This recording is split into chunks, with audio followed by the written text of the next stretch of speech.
परमेश्वर का पवित्र नाम का महिमा हो। अजाए में सभी लोगों को प्रभु यीशु मसीहा के सामर्थ्य नाम से हम सबको स्वागत है।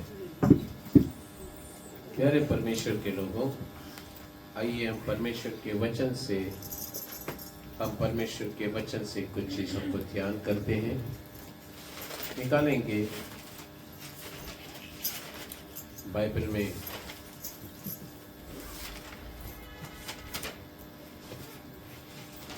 लूक रचित सुसमाचार 10वां अध्याय 20वां वचन। लूक रचित सुसमाचार 10वां अध्याय 20वां वचन। तो भी इससे आनंदित मत हो कि आत्मा तुम्हारे वश में है, परंतु इससे आनंदित हो कि तुम्हारे नाम स्वर्ग पर लिखे हैं। आज हमारा प्रचार का सब्जेक्ट क्या है पूछेंगे तो क्या आपका नाम स्वर्ग में लिखा है क्या? यही हमारा प्रचार का विषय है।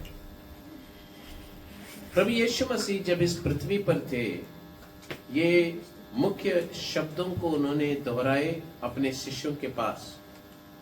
और एक दिन जब शिष्य लोग यीशु मसीह के साथ जहां भी सेवकाई के लिए यीशु मसीह जाते थे, वहां शिष्यों भी जाते थे। और परमेश्वर यीशु मसीह लोगों के बीच में चंगाई करते थे, लोगों को शिक्षाएं देते थे, और ये सभी चीज शिष्य लोगों ने देखा। ये लोग ऐसे ही देखते समय अचानक एक दिन एक पिताजी अपने बेटे को लेकर आ रहा है और शिष्यों के पास आकर कहा कि मेरे बेटे को दुष्ट आत्मा सता रहा है, उसे प्रार्थना करके छुड़ाओ। तो वो व्यक्ति ने शिष्यों के पास अपने बेटे को लेकर आया। अब शिष्यों ने यीशु मसीह दुष्ट आत्मा कैसा भगाता है ये सभी कुछ देखा है, और शिष्यों ने अपनी सारी मेहनत लगाई, परंतु दुष्ट आत्मा उस लड़के के अंदर से जाने का नाम बिल्कुल नहीं लिया। तो ऐसे एक परिस्थिति में ये पिताजी बिल्कुल नाराज हो गए, निराश हो गए, और उस बच्चे को लेकर यीशु के पास गए और बोला, आपके शिष्यों के पास में जाकर प्रार्थना करके उस दुष्टात्मा को भगाने के लिए कहा, तो उनसे ये हुआ ही नहीं। तब यीशु मसीह इस बेटे के लिए प्रार्थना किए, दुष्ट आत्मा को निकाले, बच्चा छुटकारा पा लिया। अभी बात ऐसा है कि सभी कुछ होने के बाद शिष्य लोग यीशु मसीह के पास एकांत में अकेले में बात कर रहे हैं कि भाई उसको हमारे पास लाया, हम उसको भगा नहीं पाए, लेकिन आपके पास लाया तो आप बहुत आसानी से भगा दिए। तब यीशु मसीह ने उनको कहा, ये सब का कारण क्या है मालूम है क्या? इसका कारण यही है कि तुम्हारे अंदर अविश्वास है, और इन दुष्टात्मा को भगाना है तो तुम्हारे अंदर विश्वास चाहिए और तुम्हारे अंदर प्रार्थना की जरूरत है। हालेलुया। अभी ये लोग उस दिन से अपने आप को तैयार करते रहे, विश्वास में बढ़ते रहे। ये लोग ने अपने आप को उस दिन से तैयार किए, प्रार्थना में, उपवास में, सब तैयार किए। जब ये सब तैयारियां हुई तब यीशु मसीह देखा और दो लोगों को चुने और दो लोगों को अलग अलग गांव में भेजे और कहा, जाकर सेवा करो। और जब यीशु मसीह ने इनको भेजे तो उनको ये कहा, जाकर रोगियों को चंगाई दे दो, जाकर सुसमाचार परमेश्वर के वचन से सुनाओ, लोगों को छुटकारा दो, प्रभु यीशु मसीह के राज्य के बारे में प्रचार करो, और ये कहो कि स्वर्ग का राज्य निकट है।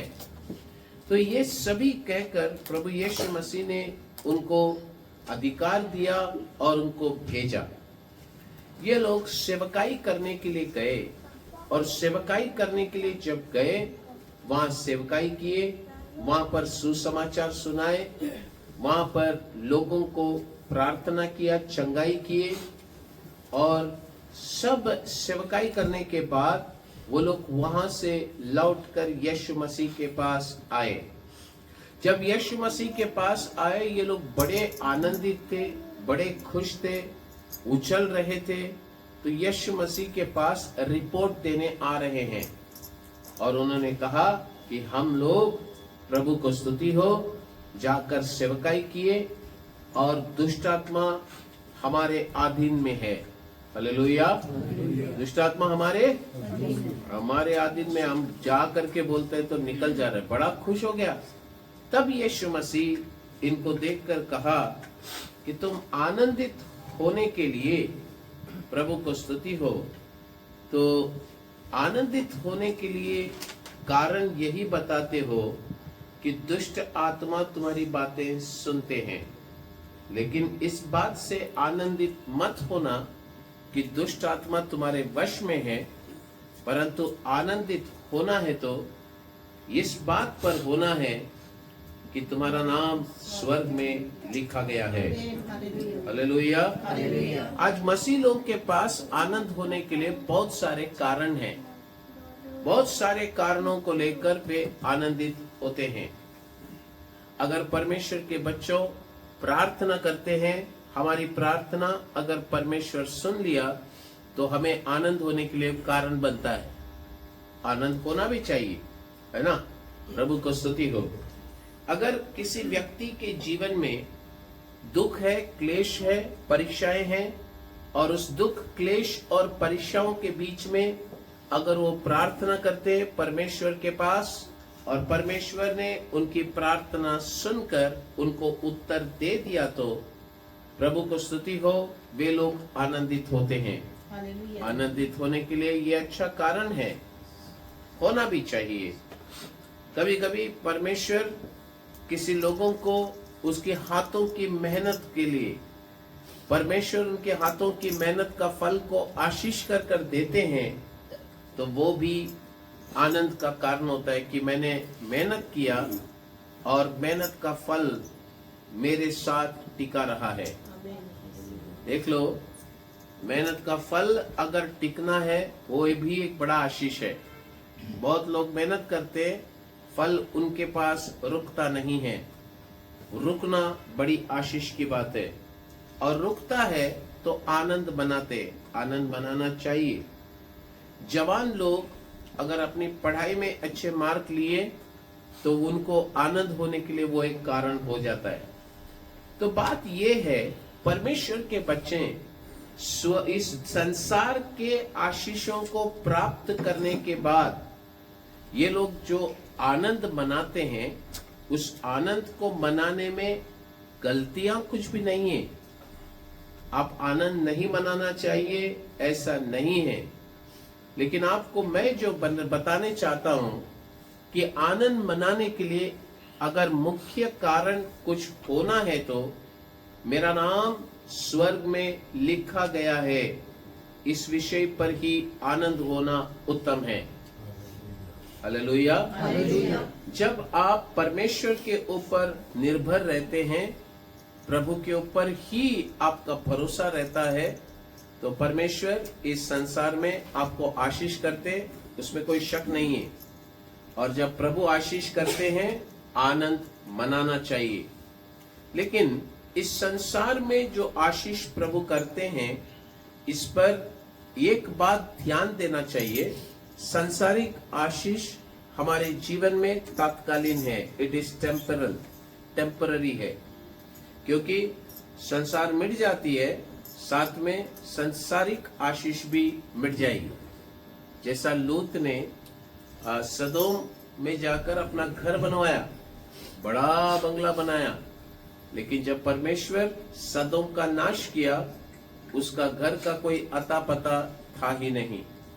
सब कुछ नाश हो जाती है। क्यों? क्योंकि इस संसार की आशीष टेम्पररी है। तो बात ऐसा है, हमें खुद को तैयार करना चाहिए। क्या चीज के लिए? इस एक अनंत काल की आशीष के लिए जो हमारे लिए तैयार किया गया है। प्यारे परमेश्वर के लोगों, इस पृथ्वी में रहते समय ही परमेश्वर हमारे लिए बहुत अच्छे काम करते हैं, लेकिन इस पृथ्वी को जब हम छोड़कर चले जाते हैं, अनंत काल में जो आशीष हमें मिलेगा, उस आशीष को याद करते हुए हम आनंद मनाना चाहिए। प्रभु यीशु मसीह ने अपने शिष्यों से कहा, तुम्हारा नाम स्वर्ग में लिखा जाता है, इस विषय में तुम्हें आनंद मनाना है।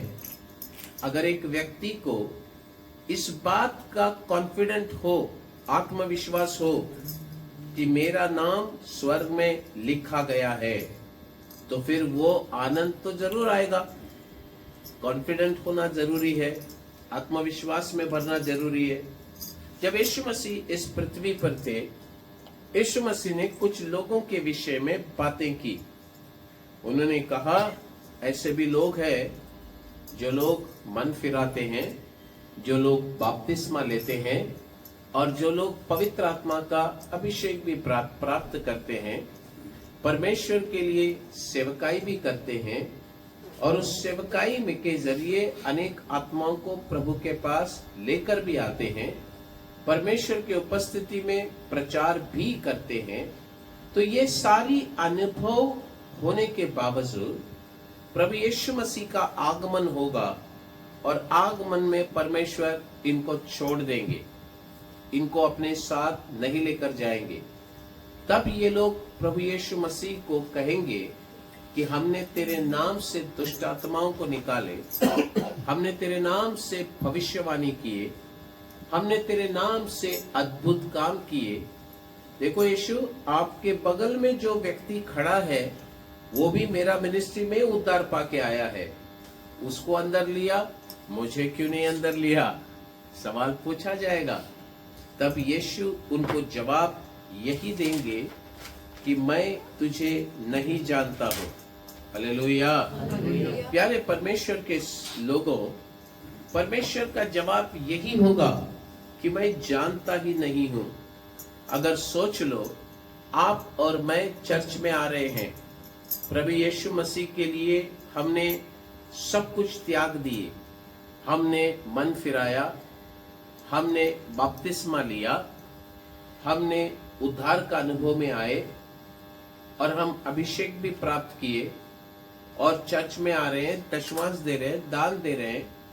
और एक दिन आगमन में यीशु अगर हमसे कहा कि भाई मैं तुझे जानता ही नहीं हूं, तो फिर वो अनुभव बहुत ही खराब रहेगा। इतना सब कुछ कर कर यीशु मसीह के नाम से गवाही भी दिए और यीशु हमसे कहते हैं जानते ही नहीं। कितना दुख की बात है। ये हमारे साथ ऐसा संभव नहीं चलना चाहिए। हालेलुया। प्यारे परमेश्वर के लोगों, इसलिए संसार में मिलता हुआ आशीषों से खुश नहीं होना, संसार से मिलता हुआ आशीषों से तृप्त होकर शांत बैठना नहीं है। प्रभु को स्तुति हो। कुछ लोगों को संसार में आशीष मिल गया, उसके बाद किसी भी चीज का फिक्र नहीं करते हैं। लेकिन आज प्रभु का इच्छा यही है कि हर एक व्यक्ति अपने जीवन में अपना नाम स्वर्ग में लिखा जाना चाहिए। इसी इच्छा के साथ प्रभु के अंदर बढ़ते जाए। कुछ लोगों के अंदर एक सांत्वना है कि मेरा नाम स्वर्ग में लिखा गया है, कुछ लोगों को वो सांत्वना नहीं है, उनको पता भी नहीं है कि उनका नाम लिखा गया है कि नहीं। प्रभु को स्तुति, इसलिए उनको उसका विषय में डर भी नहीं है। कुछ लोगों को ज्ञान ही नहीं है। अगर बोलेंगे स्वर्ग में तुम्हारा नाम लिखा है क्या, पूछेंगे तो बोलेगा वो क्या होता है। मसीह में आके भी वचन का ज्ञान नहीं है। तो हमारा स्थिति कुछ भी क्यों ना हो, परमेश्वर आज हमें यकीन दिलाना चाहते हैं और हमसे ये बात बताना चाहते हैं कि भाई तुम्हारा नाम स्वर्ग राज्य में लिखा जाना जरूरी है। अगर हमारा नाम स्वर्ग में लिखा जाना चाहिए तो हमें क्या करना होगा? हालेलुया। बहुत ख्याल से सुनो। अगर हमारा नाम स्वर्ग में लिखा जाना चाहिए तो क्या करना होगा? अब बात यह है, स्वर्ग में हमारा नाम कहां पर लिखा जाता है? बाइबल के अंदर कुछ पुस्तकों के बारे में लिखा गया है। परमेश्वर के उपस्थिति में बहुत सारे पुस्तकें हैं। उसमें से एक पुस्तक का नाम है जीवन का पुस्तक। अभी अगर मेरा और आपका जीवन परमेश्वर का वचन के हिसाब से होगा, परमेश्वर के इच्छा के अनुसार अगर हम चलेंगे, तो यकीन मानो आपका नाम और हम सबका नाम जीवन का पुस्तक में लिखा जाएगा। प्रभु को स्तुति हो। जब आज हम परमेश्वर के वचन को सुनते हैं, हमारे जीवन को जरा परख कर देखना जरूरी है।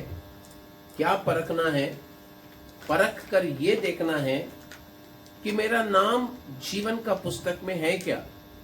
अगर परमेश्वर का वचन के हिसाब से हमारा जीवन होगा या नहीं होगा, तो फिर अगर नहीं होगा तो खुद को सही कर लेना जरूरी है। तो स्वर्ग में कुछ पुस्तकें हैं, उसमें से 3 पुस्तक का उल्लेखन करना चाहता हूं।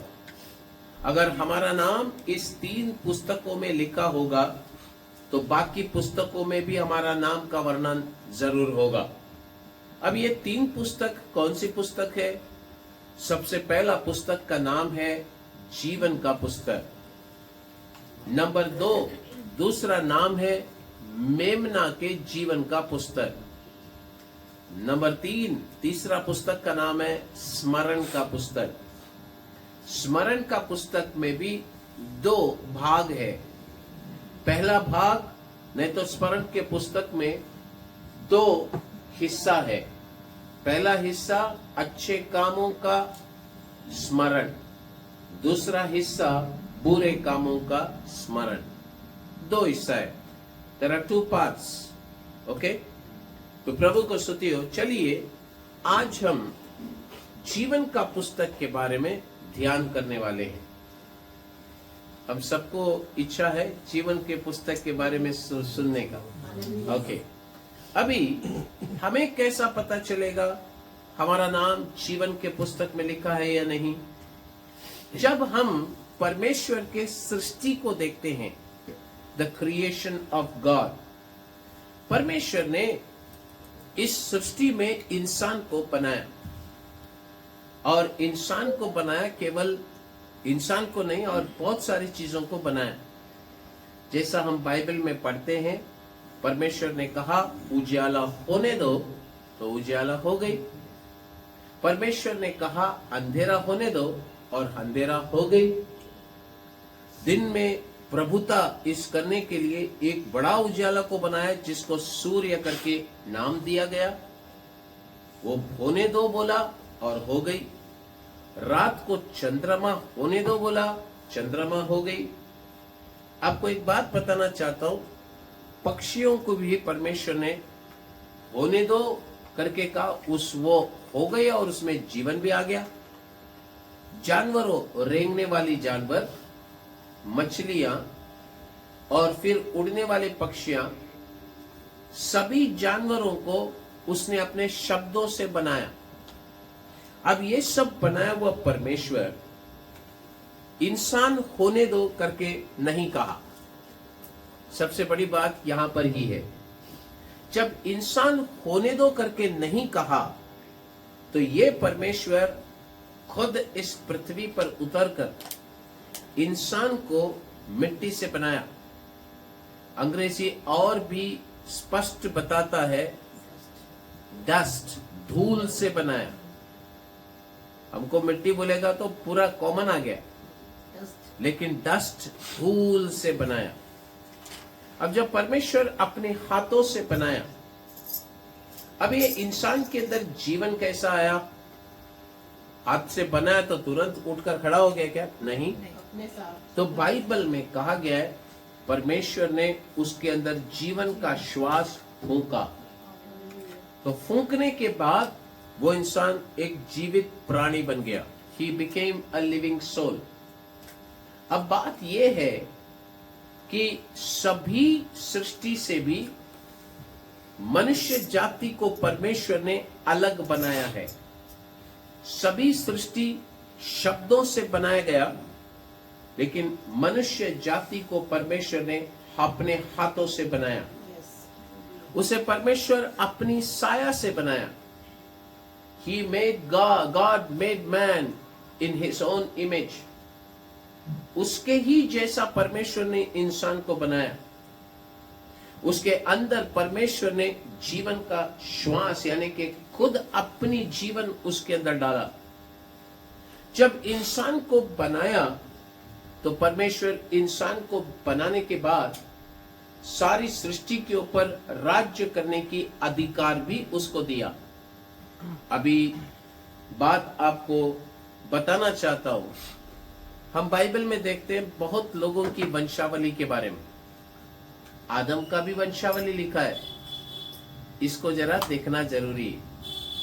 लूक का शुभवर्तमान 3वां अध्याय उसका 38वां वचन। Luke chapter number 3 verse number 38। Luke का पुस्तक 3वां अध्याय 38। और वह शेत का और वह आदम का और वह परमेश्वर का पुत्र था। प्रभु को स्तुति हो। अब बहुत ख्याल से देख लीजिए, एक वंशावली है, उल्टा पढ़ते जा रहे, पीछे से आगे तक जा रहे, है ना। और वह एनोश का और वह शेत का और वह आदम का और वह परमेश्वर का पुत्र था। चलिए पीछे से आगे आते। आदम परमेश्वर का पुत्र था। आदम का पुत्र शेत था। शेत का पुत्र एनोश था। समझ में आ रहा है? अभी यहां पर ही एक मुख्य बात बताना है। आदम के बारे में क्या लिखा है? वो कौन था? परमेश्वर का पुत्र। ये बहुत इंपॉर्टेंट कीवर्ड है, ये बहुत महत्वपूर्ण बात है। तो जब परमेश्वर ने मनुष्य को बनाया, उस मनुष्य को क्या करके बुलाया? परमेश्वर का पुत्र करके बुलाया। He was called as a son of God. So, क्यों परमेश्वर एक इंसान को परमेश्वर का पुत्र करके पुकारना है? जब परमेश्वर ने इंसान को बनाया, उस इंसान को बनाते समय 3 किस्म का काम उसको दिया। There are 3 types of work. 3 किस्म का काम इंसान को दिया। अब ये 3 किस्म का काम क्या था? उत्पत्ति का पुस्तक 1वां अध्याय 28वां वचन, उसमें लिखा गया है, जेनेसिस चैप्टर 1 वर्स 28। और परमेश्वर ने उनको आशीष दी और उनसे कहा, फूलो फलो और पृथ्वी में भर जाओ और उसको अपने वश में कर लो, और समुद्र की मछलियों तथा आकाश के पक्षियों और पृथ्वी पर रेंगने वाले सब जंतुओं पर अधिकार रखो। तो देखते समय इंसान को परमेश्वर जब बनाया, उसको आशीष भी दे रहे हैं और कहते हैं कि सभी सृष्टि पर उसको अधिकार रखना है। So God created a man to rule. परमेश्वर एक इंसान को राज्य करने के लिए बनाया। राज्य करने वाला व्यक्ति को क्या करके बोला जाता है? राजा। राजा बोला जाता है। So man was called to rule. इंसान को राज्य करने के लिए बुलाया है। इसका मतलब यह है कि जब आदम को परमेश्वर ने काम दिया, तो उसका पहला काम था राजा का काम। हालेलुया। राजा का काम। क्यों? क्योंकि मनुष्य को सारी सृष्टि के ऊपर अधिकार दिया था, और ये अधिकार परमेश्वर ने दिया, और ये अधिकार बनाया हुआ, उसे बनाया हुआ परमेश्वर ने दिया। तो इंसान को एक काम मिला है और राज्य करने का काम, और उसको एक ऑफिस भी दिया गया। वो ऑफिस का पद यही है, राजा। Office of a king, work of a ruler. यानी कि ऑफिस राजा का है और काम राज्य करने का है। यह पहला काम था। बहुत ख्याल से सुनो। दूसरा वह काम क्या दिया है? उत्पत्ति का पुस्तक 2वां अध्याय उसका 15वां वचन, जेनेसिस चैप्टर 2 वर्स 15। तब यहोवा परमेश्वर ने आदम को लेकर अदन की वाटिका में रख दिया और वह उसमें काम करे और उसकी रक्षा करे। अभी बात ऐसा है, तब यहोवा परमेश्वर ने आदम को लेकर आदन की वाटिका में रख दिया कि वह उसमें काम करे और उसकी रक्षा करे। अंग्रेजी में लिखा गया है to dress the garden and keep it. प्रभु को स्तुति हो। अभी बात ऐसा है, उस गार्डन का देख रेख करना और रक्षा करना, उसको ड्रेस करने का काम, ड्रेसिंग का काम, उसको सजाने का काम, उसको संभालने का काम और उसको रक्षा का काम। अभी बात यह है, संभालना और रक्षा करना, ये परमेश्वर ने उसको कौन सा ऑफिस दिया और कौन सा काम दिया है? संभालने का काम और रक्षा करने का काम। अभी बात यह है, हम जब बातें करते हैं, हम जब इन विषयों को बात करते हैं, संभालने का काम बाइबल के अंदर किसका था? जब मिलाप वाला तंबू बनाया, टैबरनेकल जब बनाया था, उस मिलाप वाला तंबू में पवित्र स्थान के अंदर पवित्र वस्तुओं को रखा जाता था। दीवट को वहां पर ही रखा जाता था। अब ये दीवट को हर समय आग लगाना, यानी कि उसमें बत्ती बुझना नहीं चाहिए, और उस बत्ती को ड्रेसिंग करने का काम था याजक का काम, और वहां का पवित्र वस्तुओं को सुरक्षित रखने का काम था याजक का काम। तो हम देखेंगे तो जो मिलाप वाला तंबू के अंदर याजक सुरक्षित रखने का काम, संभालने का काम, ड्रेसिंग करने का काम करते थे, यह काम शुरुआत में आदम को दिया गया था। तो आदम को संभालना और सुरक्षित रखने का काम, इसको दूसरा ऑफिस दिया गया था, याजक का ऑफिस। तो पहला ऑफिस था राजा का ऑफिस, दूसरा ऑफिस है याजक का ऑफिस। तो इंसान के हाथ में एक पद है, एक ऑफिस है, याजकत्व का ऑफिस। तो परमेश्वर को स्तुति हो। तो इंसान को काम करने के लिए जो दिया गया है, याजक का काम, राजा का काम। तीसरा वह काम क्या है?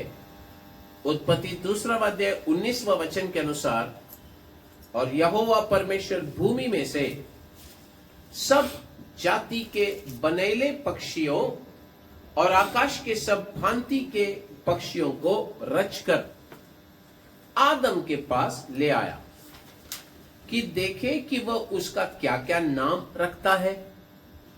और जिस जीवित प्राणी का जो नाम आदम ने रखा, वही उसका नाम हो गया। अब देख लीजिए, परमेश्वर आदम को बनाया, और बनाने के बाद इन सारे जानवरों को परमेश्वर आदम के पास लेकर आ रहे हैं। परमेश्वर कहते हैं, देख ले, मैंने आदम को मेरा जैसा बनाया, मैंने आदम को मेरे साये में बनाया। अब मैं इन जानवरों को आदम के सामने खड़ा करता हूं। मुझे देखना है आदम इसको क्या नाम रखता है। अब बहुत ख्याल से सुनिए, परमेश्वर जब इंसान को बनाए, अपना जैसा एक को बना रहे, अपने साया के अनुसार एक को बना रहे। बहुत ख्याल से सुन लीजिएगा। इसका मतलब क्या है मालूम है? इंसान के अंदर परमेश्वर का गुण है। परमेश्वर की मन की बातों को इंसान समझ सकता है, अपना जैसा उसको बनाया है। अब ये इंसान, इसके सामने परमेश्वर जानवरों को लेकर आते, इसके अंदर भी ये बात बहुत बार हमने इस वचन को पढ़ा है कि आदम के सामने जानवरों को लेकर आया और आदम ने जिसको जो नाम दिया वैसे ही हो गया। ये तो हम बहुत बार पढ़े, हम सब जानते भी हैं। लेकिन अभी सवाल ये आता है, जानवर को इसके सामने लाने की क्या जरूरत थी? क्यों लेकर आना है? ये जो नाम देगा वही नाम बन गया करके क्यों कहा गया है? मुझे एक बात बताइए, जब परमेश्वर कुछ चीजों को बनाए हैं, बनाते समय में उजाला होने दो बोला तो उजाला हो गया, अंधेरा होने वो दो करके बोला तो अंधेरा, हो गया, यानी कि कुछ तो नाम लेकर वो बनाता रहा। उजाला करके एक नाम लिया तो उजाला आ गया, अंधेरा करके एक नाम लिया तो अंधेरा। तो क्या जानवरों को हाथी होने दो बोला तो 100% हाथी हो गया? आपको समझ में आ रहा है मैं जो बोल रहा हूं? वो परमेश्वर ने आदम अब परमेश्वर ने जब पक्षियों का एक एक नाम दिया, वो नाम से ही वो बना है। अलग अलग जाति नाम से बना है। पक्षियां होने दो ऐसा करके नहीं आया। परमेश्वर एक एक चीजों को नाम रख के ही बनाया। और फिर परमेश्वर बोल रहे हैं, अब मैंने किसी को बनाया था, देखता है उसको मेरा जैसा बनाया। ये उसको क्या नाम रखता है मुझे टेस्ट करना है। हालेलुया। अब उसको जानवरों को आदम के पास लेकर आकर छोड़ रहे हैं और परमेश्वर देख रहे हैं क्या बोलता है, देखेंगे। अगर जानवरों में हाथी का नाम अगर शेर रखा होता तो क्या होता था? मिसमैच। जब इसने हाथी को देखा तो बोला इसका नाम हाथी है, शेर को देखा तो बोला ये शेर है, भालू को देखा तो बोला इसका नाम भालू है। जो जो आदम बोला वो फाइनल हुआ। क्यों मालूम है? क्योंकि जो परमेश्वर ने नाम दिया वही नाम आदम भी दे रहे। हालेलुया। अब बात ये था, ये बातों को हम समझना जरूरी है। जब परमेश्वर ने सृष्टि को बनाया, ये सृष्टि को आदम के पास लेकर आया, परमेश्वर देखना चाहते थे। अब बात यह है कि आदम ने कोई भी जगह में गलती नहीं किया। जो जो परमेश्वर के माइंड हृदय में था वही चीज आदम के दिन हृदय में भी वही चीज उत्पन्न हुआ है। परमेश्वर का मन और इसका मन एक था। जो परमेश्वर बोला ये भी वही बोल रहा है। जैसे अंग्रेजी में कहते हैं Adam had the mind of God. आदम के पास परमेश्वर का जैसा विचार था सेम विचार उसका था। शुरुआत में जब परमेश्वर ने जो कुछ भी सृष्टि किया, जब परमेश्वर ने इंसान को बनाया, अपना जैसा बनाया, और परमेश्वर का मन की बात इंसान वही बोलना शुरू किया। ये किसका काम है मालूम है क्या? एक भविष्यवक्ता का काम है। हालेलुया। तो आदम को कैसा, देखिए 3 काम मिला है, 3 काम। तो भविष्यवक्ता कौन है? भविष्यवक्ता वो है जिसके अंदर परमेश्वर का मन में जो चल रहा है वो उसका मन में वही आके कनेक्ट होता है। तभी लोग बोलते हैं ना, परमेश्वर ने बोला सच बोला। हालेलुया। और भविष्यवक्ता जो प्रभु का मन की बात अपने मन के अंदर जब कनेक्ट होता है वो बात लोगों तक प्रकट करता है। परमेश्वर ने आदम को ऐसे बनाया, इसको ऑफिस भविष्यवक्ता का दिया। तो 3 ऑफिस एक मनुष्य के अंदर आ गया है। सबसे पहला काम क्या है? राजा का काम। दूसरा काम क्या है? याजक का काम। तीसरा काम क्या है? भविष्यवक्ता। प्रभु यीशु मसीह भी जब पृथ्वी पर आए, वो जब जन्म लिए तो शास्त्री लोग ढूंढ कर आए और पूछा यहूदियों का राजा किधर है? पूछा ना, यहूदियों का राजा किधर है? उसके बाद जब यीशु मसीह उसके पास कोई भी रोक कर आते थे, कोई मरा हुआ मुर्दा कोई भी रहेंगे, उसको चंगा करते थे, मुर्दों को जिलाते थे। संभालने वाला परमेश्वर, रक्षा देने वाला प्रभु। जब लाजरस और उसकी दो बहनें यीशु मसीह के साथ बड़ी गहराई से जुड़ गए और लाजर बीमार होकर मर गया, तो उसकी दोनों बहनें बोल रहे हैं, अगर आप यहां होते हमारा भाई ना मरता। मेरा भाई कभी मरा नहीं होता। सुरक्षित रखने वाला याजक, हालेलुया। हालेलुया। याजक है तो क्यों डर है? उसके बाद भविष्यवाणी, यीशु मसीह, सामरी स्त्री उसके पास बोला पानी मिलेगा, बोले मिलेगी, और उसने पानी दिया। और ये पीते पीते उसके पास बातें करने लगे और स्त्री के बारे में सभी चीज जब प्रकट किया तो स्त्री बोला, सचमुच एक भविष्यवक्ता आया है। तो यीशु मसीह को उसकी जानकारी देख लीजिए। राजा का जानकारी है, एक उत्तम याजक का जानकारी है, क्योंकि यीशु मसीह 30वां उम्र में सेवकाई में आए। क्यों 30वां उम्र में सेवकाई करने लगे?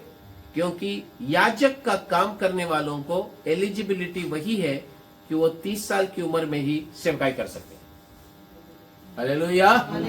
तो पहचान याजक के साथ हुआ, उसका ऑफिस याजक का था, और फिर भविष्यवक्ता। प्यारे परमेश्वर के लोगों, ये बातों को जरा समझना है। जब यीशु मसीह क्रूस पर मारे गए, तीसरे दिन जी उठे, और फिर स्वर्ग उसको दफनाया गया, तीसरा दिन जी उठा, और जब स्वर्ग उठा लिया गया, अभी वो हमारे लिए मध्यस्थी करता है महायाजक बनकर। हालेलुया। ओके। जब यीशु मसीह अब इन 3 किस्म का ऑफिस, जब इंसान को परमेश्वर ने बनाया, सेम ऑफिस आदम को भी दिया, और उसके लिए नाम भी दिया गया परमेश्वर का पुत्र। बहुत ख्याल से सुनिए, परमेश्वर का पुत्र करके नाम दिया। ऑफिस भी 3 ऑफिस मिल गए। प्रभु को स्तुति हो। आदम को परमेश्वर का पुत्र करके बनाया गया, और वो काम राजा का किया, याजक का किया, भविष्यवक्ता का किया।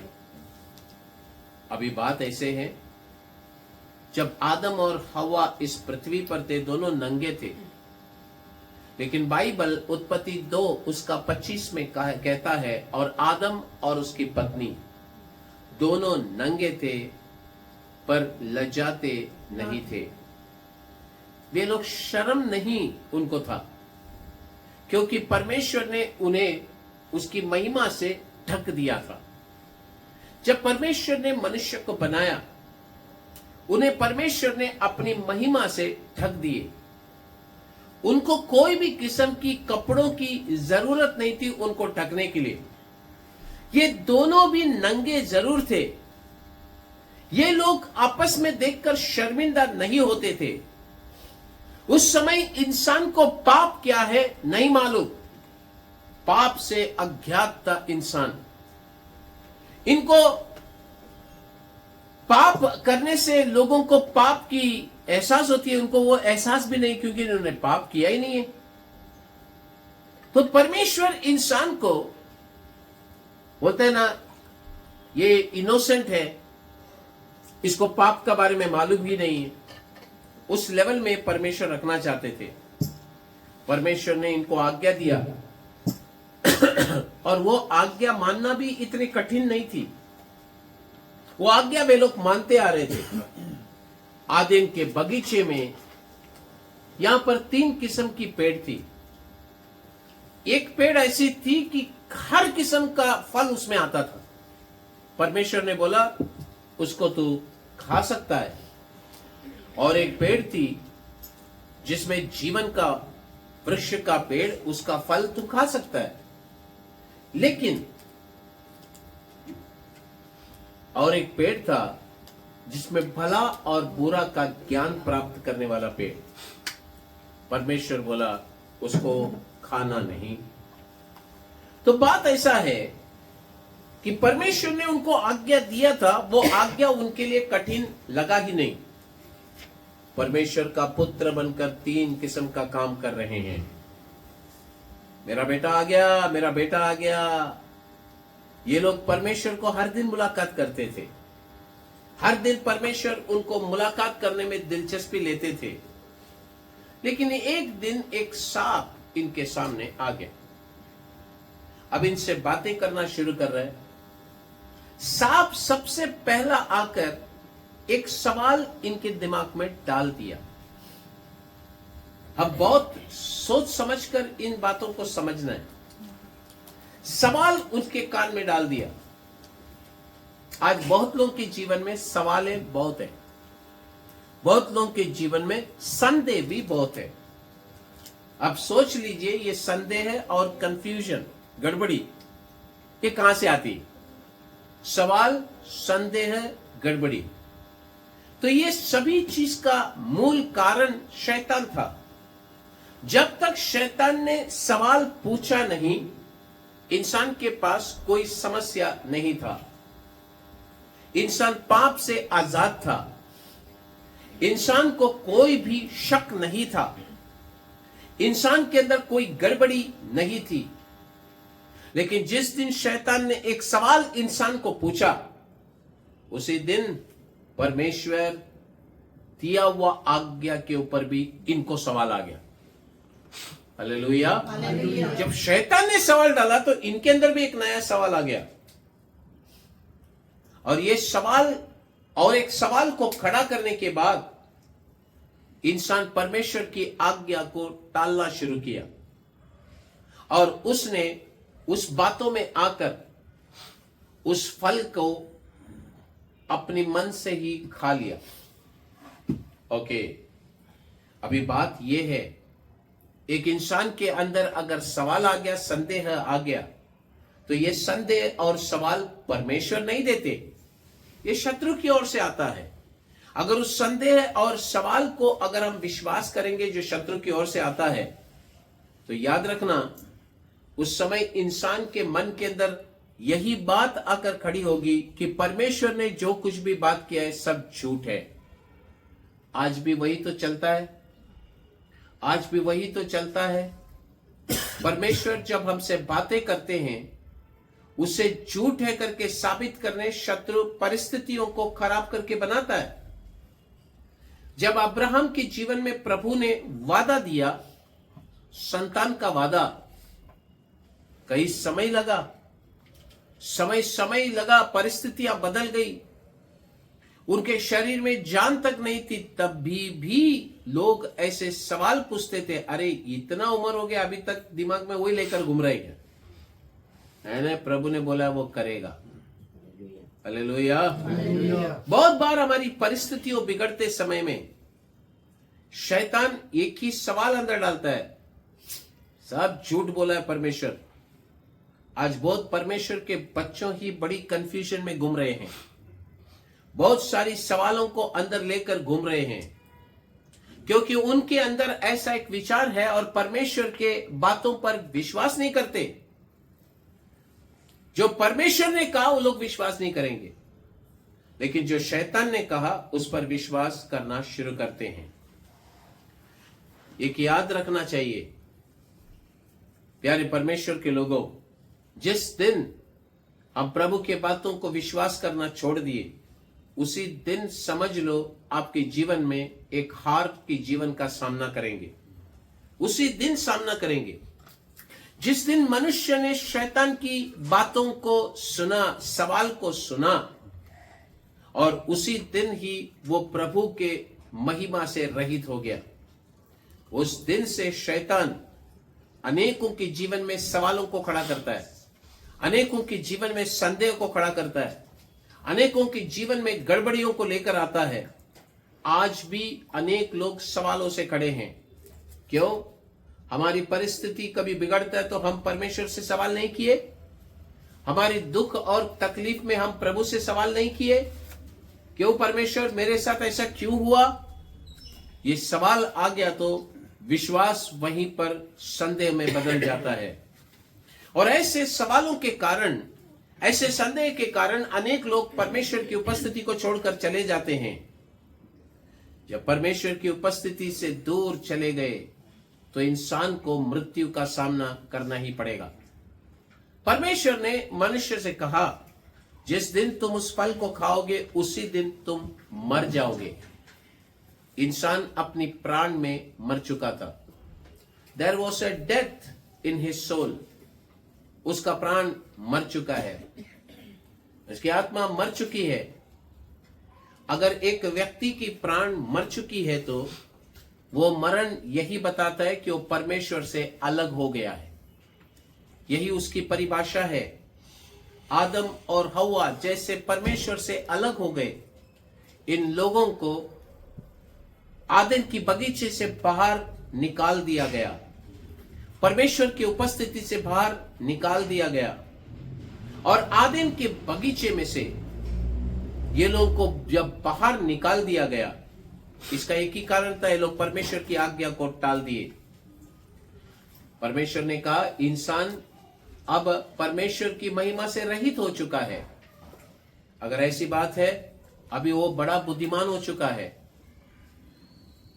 हो सकता है कि वो अनंत काल का जीवन का फल खाकर पाप की स्थिति में वो अनंत काल से जिएगा। निकाल दिया उसको। तो परमेश्वर ने जीवन का वृक्ष के चारों ओर पहरा लगा के रख दिया। उसके बाद ही इंसान को मृत्यु के लिए एक समय नियुक्त किया गया। तो इंसान प्रभु का बात को नहीं मानता था, टालता था। इसलिए इंसान की प्राण, उसकी आत्मा मर चुकी थी और शारीरिक मृत्यु भी उसके लिए नियुक्त किया गया। इसलिए उस दिन से जब आदम परमेश्वर का आज्ञा टाल दिया, उस दिन से लेकर आज तक जो भी बच्चा जन्म लेता है वो मृत्यु के साथ ही जन्म लेता है। He is dead in his soul. Hallelujah बोलेंगे। हमारा सामने बच्चा हंसता है, खेलता है, लेकिन अंदर का कनेक्शन टूटकर ही आया है वो। इसलिए बाइबल कहता है, मेरे माता और पिता ने मुझे पाप में जन्म दिया है।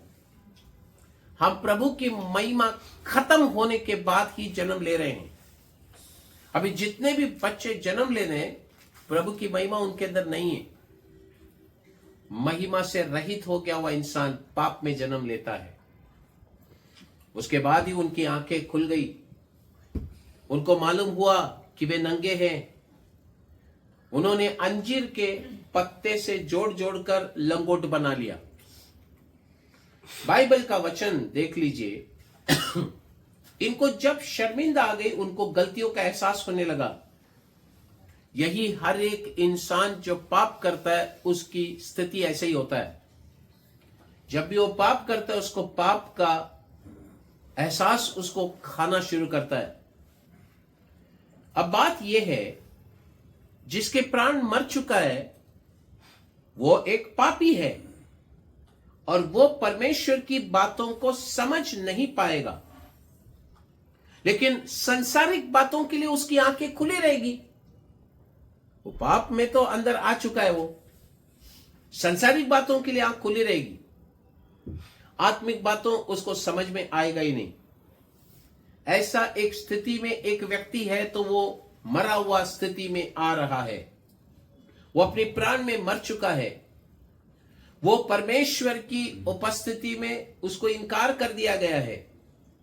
वो परमेश्वर जो उसको बनाए हैं उससे काफी दूर चला गया है। वो व्यक्ति को परमेश्वर के साथ कोई सहभागिता नहीं है, कोई संबंध नहीं है। तो ऐसी स्थिति में जब एक व्यक्ति रहता है जो पाप करता है, वो पाप का गुलाम है। जो झूठ बोलता है उसका बाप कौन है? झूठ का बाप तो शैतान ही है। तो परमेश्वर का पुत्र बोलता हुआ उस स्थान को आदम ने खो दिया। हालेलुया बोलेंगे। समझ में आ रहा है अभी? तो फिर इसलिए हम बाइबल में देखते हैं पहला आदम और दूसरा आदम, यही बात है। पहला आदम, उसमें भी राजा का, याजक का, भविष्यवक्ता का ये ऑफिस था। जब दूसरा आदम आया, वो भी प्रभु से ही बनाया गया था, और उसके अंदर भी याजक, उसके अंदर भी राजा, और उसके अंदर भी भविष्यवक्ता का ऑफिस से ही आया। और उसको भी बताया गया वो परमेश्वर का पुत्र है। हालेलुया। लेकिन अगर आदम पाप ही नहीं किया होता, यह परमेश्वर का पुत्र पाप ही नहीं किया होता, तो आदम और हवा के द्वारा जितने बच्चे जन्म लेते सब प्रभु के बच्चे बनते, परमेश्वर के पुत्र और पुत्री बनते। बात सही है? अभी बात है कि जितने भी बच्चे अभी जन्म ले रहे सब पापी बन के आ रहे हैं, सब पापी। ये हमारा दुर्भाग्य है। We are all sinners। तो परमेश्वर क्या करते हैं, इन लोगों के लिए ही परमेश्वर ने बोला, आहा, मैंने लोगों को बनाया, जब बनाया मनुष्य को मेरा पुत्र करके बनाया, वापस इन्हें उस स्थिति में लाना है। तो स्वर्ग से परमेश्वर अपना पुत्र को भेजते हैं। देख लीजिए, हमारा शरीर में जन्म हो रहा है और अब पापी करके नाम लिया जा रहा है। आत्मा में जन्म ही नहीं हो रहा है, क्योंकि हम मर गए। आत्मा में क्या हो गए? पापी का आत्मा मर गए, कोई कनेक्शन है ही नहीं। इसलिए परमेश्वर कहता है, तूने मुझे नहीं चुना है, मैंने तुझे चुना। आपको समझ में आ रहा है? ये लिंक को बराबर देख लीजिए। अब परमेश्वर आ गया, परमेश्वर इस पृथ्वी में मानव बनकर आते हैं। यीशु मसीह करके लोगों के बीच पहचान हो गई, लोगों के बीच में भला काम करते गए, और लोगों के बीच में जब भला काम करते गए, परमेश्वर की योजना के अनुसार उसे मारा गया, कोड़े खाए, क्रूस पर मारे, तीसरा दिन उसको गाड़ा गया, तीसरा दिन जी उठा। यीशु मसीह का लहू जो बहाया गया है, वो लहू का कीमत भी है। प्रभु को स्तुति हो। अब जो मृत्यु, पाप के जरिए जो मृत्यु आया था, मृत्यु को मृत्यु के द्वारा ही जीतना है। इब्रानियों की पुस्तक 2 अध्याय 14 और 15वां वचन को पढ़ेंगे तो वहां लिखा है, इसलिए जबकि लड़के मांस और लहू के भागी है, तो वह आप भी उनके समान उनका सहभागी हो गया, ताकि मृत्यु के द्वारा उसे, जिसे मृत्यु पर शक्ति मिली थी, अर्थात शैतान को निकम्मा कर दिया, और जितने मृत्यु के भय के मारे जीवन भर दासत्व में फंसे थे, उन्हें छुड़ा लिया। हालेलुया बोलेंगे। हालेलुया। तो यीशु मसीह का काल्वरी क्रूस पर मरा जाना जरूरी था। क्यों? उसका मृत्यु से हम जो मृत्यु में ऑलरेडी जन्म ले रहे हैं, इसको जिलाना है। मृत्यु से ही मृत्यु को जिलाना है। आपको समझ में आ रहा है? शरीर का मृत्यु का अंत एक दिन तो होने वाला है, वो मृत्यु बंद हो जाएगा। लेकिन जो जो मसीह को अपनाए नहीं अभी तक, वो अभी तक अंदर मरा हुआ अवस्थे में पड़ा है। लेकिन जब एक व्यक्ति परमेश्वर का वचन सुनता है और परमेश्वर का वचन सुनकर उस वचन पर विश्वास करते हुए अपने पापों को कबूल करता है, अपने पापों को कबूल कर उसे छोड़ देता है और अपने अपने पापों की क्षमा के लिए बपतिस्मा ले लेता है, परमेश्वर का वचन कहता है यूहन्ना 1:12, जितनों ने उसे ग्रहण किया उसने उन्हें परमेश्वर के संतान होने का अधिकार दिया, अर्थात उन्हें जो उसके नाम पर विश्वास रखते हैं। पढ़िए बाइबल में क्या लिखा है, पढ़िए। यूहन्ना की पुस्तक पहला अध्याय 12वां वचन, उसको हम पढ़ेंगे। परंतु जितनों ने उसे ग्रहण किया, हाँ उसने उन्हें परमेश्वर की संतान होने का अधिकार दिया, हाँ, अर्थात उन्हें जो उसके नाम पर विश्वास रखते हैं। अंग्रेजी, but as many as received him, he gave them power to be made the sons of God. Hallelujah. समझ में आ रहे? आदम को परमेश्वर का पुत्र करके बताया गया। अभी जितना जन्म ले रहा है सब पापी बन रहा है, तो ये पापी के स्टेटस से इंसान को बाहर निकालने के लिए यीशु मसीह का आना जरूरी था। मृत्यु के द्वारा जो ऑलरेडी अंदर मरा हुआ है, उस मरा हुआ इंसान को जिलाना है। इसलिए बाइबल कहते हैं एक नया जन्म का अनुभव जरूरी है। हालेलुया। नया जन्म, ये नया जन्म अंदर जो मरा हुआ आत्मा है ना, उसको जिलाने वाला हिस्सा। इसलिए बाइबल कहता है मृत्यु के द्वारा मृत्यु को जीता।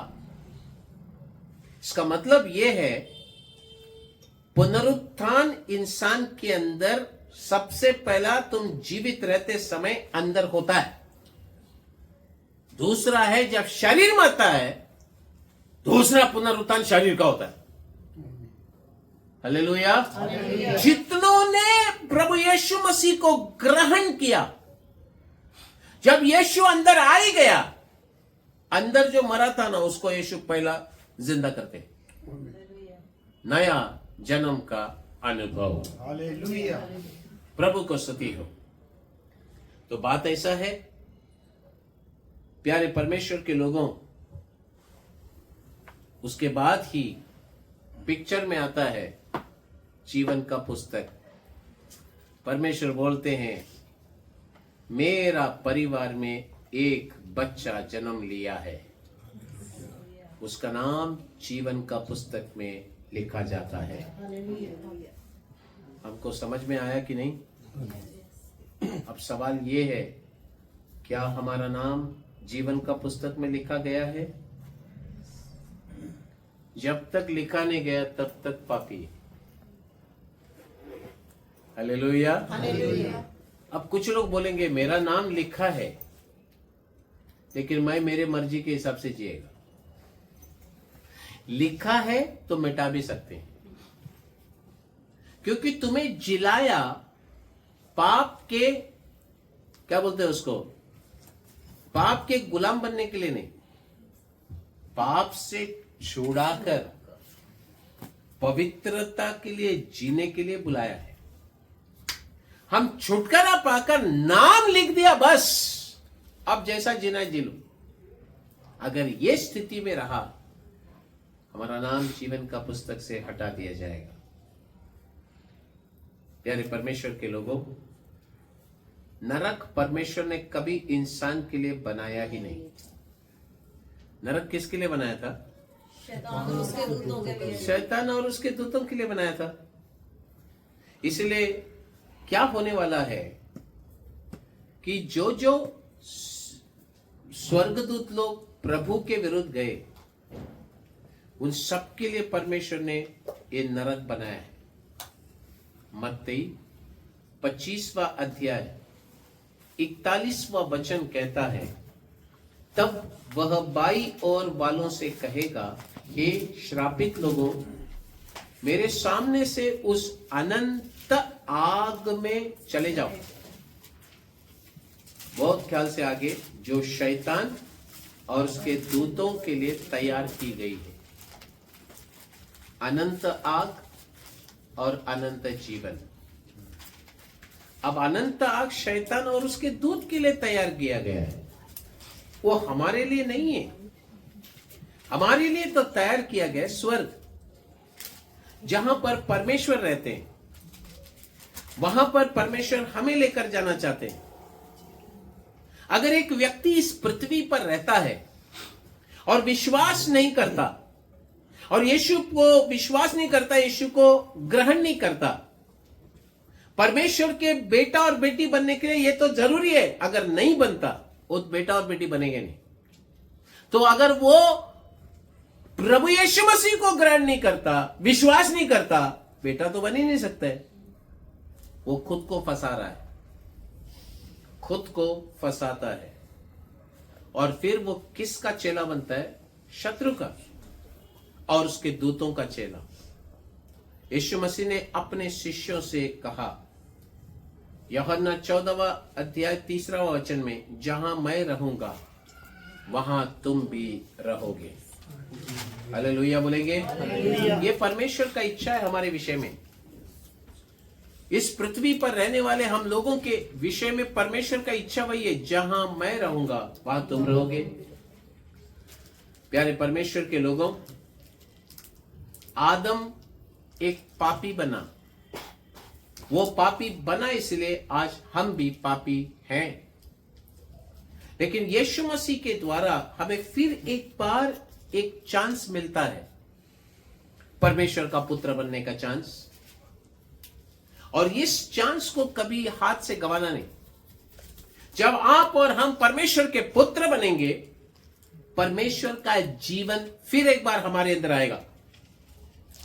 तो प्राण के अंदर का जो मृत्यु है उसको परमेश्वर निकाल देंगे। जब हम परमेश्वर के पुत्र बनेंगे, हम स्वर्ग के करके बन जाते हैं और नरक के करके नहीं बनते। ऐसा ही हमारा नाम जीवन का पुस्तक में लिखा जाता है। हालेलुया। हम मृत्यु के नहीं हैं, हम नरक के नहीं हैं, हम शैतान के नहीं हैं। जब हमारा नाम जीवन का पुस्तक में लिखा जाता है, हम यीशु के हैं, हम स्वर्ग के हैं, हम अनंत काल के जीवन के हैं। हालेलुया। ये सब फंडा आपको समझ में आया? परमेश्वर का पुत्र करके आदम को बनाया था, खो दिया, हो पापी बन गया हो, उसके कारण हम भी पापी बने। तो दूसरा आदम आ रहा है आपको बचाने। वो भी प्रभु से जन्मा है, वो भी परमेश्वर का पुत्र बन के आया। इसलिए परमेश्वर का वचन में वो कहते हैं, मैं खोए हुओं को बचाने आया। हम खो गए, हम सब पाप में खो गए, प्रभु से दूर चल बसे। हमें बचाने के लिए खून बहाया उन्होंने। और जब यीशु मसीह के खून हमें शुद्ध कर दिया, हमारे ऊपर एक बात को छोड़ दिए, तू यदि मुझे ग्रहण किया, विश्वास किया, तो मेरा बेटा और बेटी बनता है। विश्वास करने वाला दो लोग है, सब भगवान एक है। यीशु पर भी मैं विश्वास करता हूं, लेकिन यीशु ने कहा, मैं ही मार्ग हूं। मैं भी मार्ग नहीं बोला, ये बाइबल का वचन कोट कर रहा हूं। अभी इस विषय में अगर हम देखा जाए, थोड़ा सोचना है हमारा विश्वास कैसा है, क्योंकि विश्वास करने वालों को ही उसका पुत्र बनने का अधिकार दिया गया है। हम कैसा विश्वास करते हैं उस पर निर्भर है।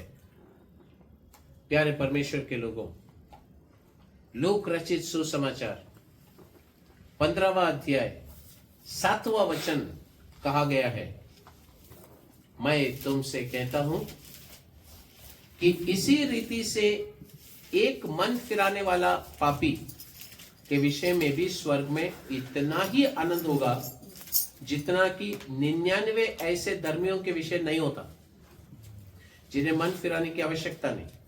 एक इंसान धर्मी है तो उसको मन फिराने की आवश्यकता नहीं है। लेकिन जब एक व्यक्ति पापी अगर मन फिरा कर आता है, स्वर्ग बड़ा आनंदित हो जाता है। जो बाकी 99 धर्मी के विषय में धर्मी है बोलकर आनंदित नहीं होते, उससे भी 100 गुना ज्यादा एक पापी धर्मी की ओर बनने की प्रोसेस में आता है, उसमें परमेश्वर आनंदित होते हैं। क्यों आनंदित होते हैं? वो क्या बन गया अभी? परमेश्वर का ओ, स्वर्ग आनंदित होता है, मेरा बेटा बन गया, मरा हुआ इंसान वापस जिंदा आ गया है। हालेलुया। अंदर से मर चुके हैं या जीवित है अभी? जिस देखो वचन कितना कड़क है, बहुत सख्त है। जिस दिन फल खाएगा उस दिन ही तो क्या हो जाएगा? स्पॉट में खत्म, ऑन द स्पॉट तो खत्म हो जाएगा। स्पॉट में गया हो तो जरा सोचना, स्वर्ग जाना आसान है या कठिन है? अरे बोलिए तो। कुछ लोग सोच रहे हैं ये क्या बॉम्ब डाल दिया पास्टर ने। सुन लीजिए, एक आज्ञा तोड़ा, वो मरी गया उधर। सिस्टम ही ऐसा बन चुका है। हालेलुया। ऑटोमेटिक मर जाएगा। तो हमारे अंदर जीवित रहने का एक ही तरीका है, उसकी आज्ञाओं को मानो। हालेलुया। आज्ञा क्या कहता है? मन फिराओ, बपतिस्मा लो, उद्धार पाओ। परमेश्वर का आज्ञा है। इस आज्ञा पर हम विश्वास करें, भरोसा रखें, परमेश्वर जरूर हमें आशीष करेंगे। अभी बात ऐसा है, जो जो लोगों का नाम जीवन का पुस्तक में लिखा जाता है, उसका अनुभव थोड़ा अलग रहता है। उसका अनुभव क्या रहता है? लोक रचित सुसमाचार 10वां अध्याय फिर एक बार 20वां वचन में लिखा है, आत्मा तुम्हारे वश में है। ये लोग बहुत आनंदित हो गए। ओके, ये लोग आनंदित हो गए। तो इनका अनुभव क्या है? What is the experience? जिसका नाम जीवन का पुस्तक में लिखा रहता है, उसका अनुभव क्या है? अगर हमारा नाम जीवन का पुस्तक में लिखा है या स्वर्ग में लिखा है, हमारा पाप क्षमा किया गया है, हमें उद्धार मिलता है, हमें परमेश्वर उसका पुत्र बनने का एक मौका देता है, एक अधिकार देता है, हम परमेश्वर के बेटे हैं, हम परमेश्वर की बेटियां हैं, हम सबको एक अधिकार मिलता है। किसके ऊपर? किसके ऊपर अधिकार मिलता है? अब प्रभु का बेटा बन गया, शत्रु के ऊपर अधिकार मिलेगा कि नहीं? मिलेगा। और अधिकार में गड़बड़ हो रहा है तो चेक किधर करना पड़ेगा? अभी मैं बेटा का पद खोया है, अगर खोया है उसको फिर एक बार रिन्यूअल में लाना है। हालेलुया। अगर हम परमेश्वर के बेटे हैं तो शत्रु से डरने की जरूरत नहीं, शत्रु आपको देखकर डरेगा। प्रभु यीशु मसीह कभी भी शत्रु से डरा ही नहीं। जब आपका नाम जीवन का पुस्तक में लिखा है तो एक बात को याद रखना, आपका नाम अगर स्वर्ग में लिखा गया है तो शत्रु आपके अधीन में रहेगा। आप शत्रु के ऊपर राज करेंगे।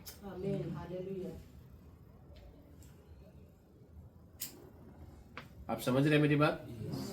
सुनो,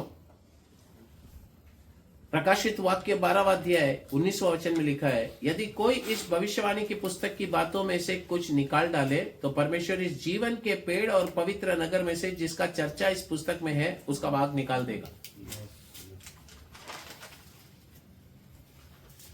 मसीह जीवन का नींव क्या है बोलेंगे तो पवित्र शास्त्र। तो परमेश्वर के वचन के अनुसार ही एक व्यक्ति मसीही जीवन जीना चाहिए। मसीही जीवन में अपने आप को बनाकर खड़ा करना जरूरी है प्रभु का वचन के अनुसार। अगर परमेश्वर का वचन को ही हम बराबर ग्रहण ना करें, उसे इनकार करें, अभी बहुत ख्याल से सुनो,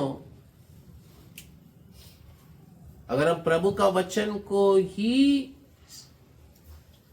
बराबर ग्रहण ना करें और मनुष्य की रीति रिवाजों को मानकर चलना शुरू करें, आपको समझ में आ रहा है, तो हमारा नाम स्वर्ग में नहीं होगा, जीवन का पुस्तक में नहीं होगा। कभी कभी हम इन चीजों में फंस जाते हैं, रिवाजों के अंदर फंस जाते हैं और बोलते हैं क्या करें पास्टर जी, अगर हम इन चीजों को नहीं करें तो फिर वो लोग नाराज हो जाते हैं। अब जरा सोचना है कि शत्रु हमारे आधीन में क्यों नहीं है, क्योंकि हम सबको खुश करते हैं, उसके बाद हम देखते हैं कि हम दुखी हो जाते हैं। हम सबको खुश करते हैं लेकिन बाद में हम देखते हैं कि हम दुखी हो गए। जो जो परमेश्वर के वचन में नहीं लिखा है उसी चीज को हम अगर मानते जाएंगे, फॉलो करते जाएंगे, तो परमेश्वर के वचन के अंदर हम सब कुछ जोड़ते जा रहे हैं। और इसलिए बाइबल कहता है वचन में जोड़ना या माइनस करना हमारा काम नहीं है, जैसा है वैसा मानो, जैसा है वैसा मानो। अगर हम वचन के अंदर जोड़ना या कुछ निकालना शुरू करें, हमारा नाम जीवन के पुस्तक से निकाल दिया जाएगा। आज बहुत लोग परमेश्वर के वचन से ही प्रचार करते हैं, लेकिन हम जो सुनते हैं चेक करना जरूरी है कि सचमुच ये प्रभु का वचन से ही था या नहीं था। बोलने वाले प्रभु का वचन वही बाइबल लेके आके खड़े हो जाते हैं। कुछ लोग बहुत सारी पुस्तकों को पढ़ते हैं, पुस्तकों की ज्ञान को लेकर आते हैं, पुस्तकों को पढ़ते हैं, उनको यह भी नहीं पता कौन सा पुस्तक किसने लिखा है, लेकिन उनको पुस्तक मोटा दिखा, पढ़ लिया और उसमें से प्रचार करते हैं। मुश्किल है। चेक करो, हम जो उपदेश को पाए हैं उस उपदेश में हमको खड़ा रहना है। हम जो सुनते हैं वो सही चीज को सुनना है। हवा गलत चीज को सुना तो गलत करने लगी। हम सही चीज को सुनेंगे, सही काम करेंगे। जो चीज परमेश्वर का वचन में नहीं है उस चीज को मत कीजिए, वो भले कितना बड़ा आदमी क्यों ना हो। नहीं बोला है तो नहीं करना है, नहीं तो हमारा नाम जीवन का पुस्तक से निकाल दिया जाएगा। परमेश्वर का इच्छा है कि हमारा नाम जीवन का पुस्तक में लिखा जाना चाहिए। हालेलुया। हालेलुया। एक और वचन पढ़ते हैं, प्रकाशित वाक्य 17वां अध्याय 8वां वचन। लिखा गया है, और पृथ्वी के रहने वाले जिनके नाम जगत की उत्पन्न के समय से जीवन की पुस्तक में लिखा नहीं गए। कुछ पृथ्वी में है, जगत की उत्पन्न होने से पहले ही उनका नाम जीवन का पुस्तक में निकाल दिया गया। ये किसके बारे में लिखा है? एक पशु के बारे में लिखा है। ये पशु और कोई नहीं, मसीह का विरोधी, एंटी क्राइस्ट, मसीह का विरोधी है। कुछ ऐसे स्वर्गदूत हैं जो प्रभु की उपस्थिति में से गिर चुके हैं। इस पृथ्वी का नींव डालने से पहले वो गिर चुके हैं और वो आज यहां पर घूम रहे। भविष्य में वो यहां नहीं रहेंगे। क्यों? क्योंकि परमेश्वर उनको न्याय करेंगे और उनको अनंत काल की नरक में, आग की झील में डाल देंगे। तो मसीह का विरोधी जो है वो शैतान का जो ट्रिनिटी है, त्रिएक, उसमें एक भाग है एंटी क्राइस्ट। गिरा हुआ जो सर्प है वो मसीह का विरोधी को उत्साहित करेगा उठकर खड़े होने। ये वही सांप है, ये वही शत्रु है जो आदम और हवा को गिराया। तो एक ग्रुप के लोग ऐसे रहेंगे जो इन मसीह के विरोधी को देखेंगे और सोचेंगे और उनको देखकर बड़ी आश्चर्य हो जाएंगे, क्योंकि उनका नाम जीवन का पुस्तक में नहीं लिखा जाएगा। लेकिन कुछ दुष्ट लोग इस दुनिया में, दुष्टता की दुनिया में, वे लोग शत्रु के हाथों में हैं। अंतिम दिनों में लोगों को फंसाने वाले अनेक चीजें आएगी। पाप की ज्ञान बढ़ेगी, फैशन बढ़ेगी, बढ़ते ही जाएगी, पाप की ज्ञान बढ़ते जाएगी, कष्ट और दुष्टता की जीवन को जीने की स्रोत बढ़ते जाएगी। इंटरनेट में बहुत ही फास्ट इंटरनेट शुरू होने वाली है। टेलीविजन में हम जितने देख रहे हैं इसमें और भी बढ़ोतरी होने वाली है। सिनेमा घर और भी डेवलप होने वाली है। तो अच्छी चीजों की ज्ञान इंसान को कम दिया जाएगा और पूरी चीजों की ज्ञान इंसान को ज्यादा दिया जाएगा। हालेलुया। आज बहुत सारे लोग हैं जिनको चर्च में जाना पसंद नहीं है। आज बहुत सारे लोग हैं जिनको वचन पढ़ना पसंद नहीं है। इनको, प्रभु को स्तुति हो, शैतान के द्वारा जो जो बनाया गया वह चीज है उनको सुनना पसंद है, सीखना पसंद है और उन चीजों के अंदर शामिल होना पसंद है। आज परमेश्वर की उपस्थिति में हमारी स्थिति क्या है, जरा देखना है। तो सांसारिक चीजों आज हमें आकर्षित करता है या परमेश्वर की चीजें आकर्षित करता है? अगर सांसारिक चीजें आकर्षित करता है और उसके अंदर आप शामिल है, आपका नाम जीवन का पुस्तक से निकाल दिया जाएगा। मसीह के अंदर आ गए, मसीह को अपनाए, प्रभु यीशु मसीह के अंदर आकर बपतिस्मा लिए, उद्धार के मार्ग आपको मिल गया, उद्धार के अनुभव आ गया, नाम जीवन का पुस्तक में लिखा गया है।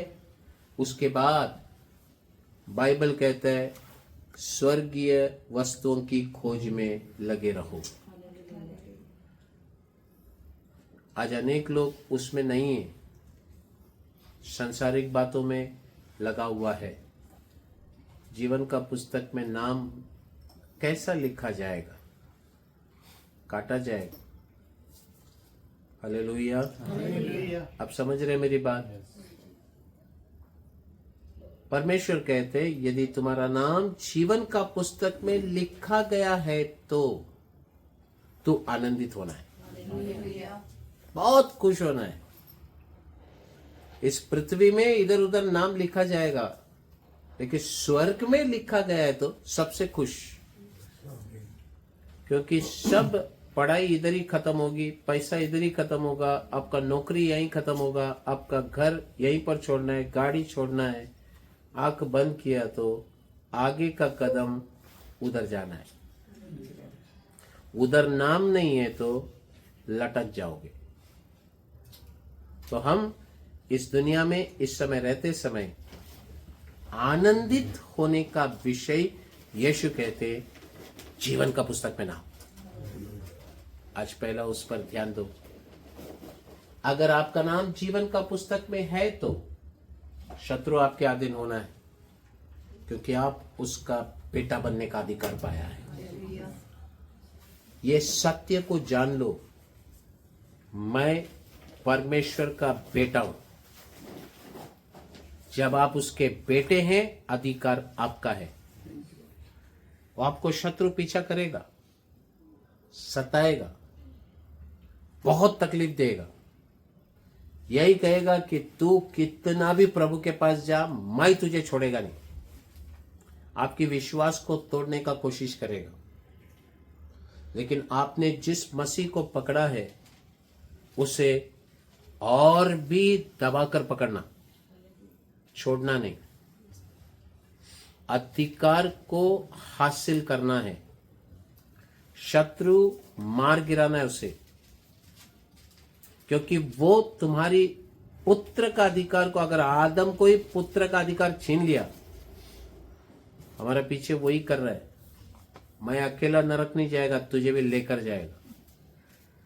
हम पुत्र के अधिकार को खोना नहीं चाहिए, इसलिए परमेश्वर ये कलीसिया में दिया है। हम सहभागिता होते समय प्रभु का वचन सुनना है, प्रभु की उपस्थिति में आना है। आइए हम सब अपनी आंखें बंद करें।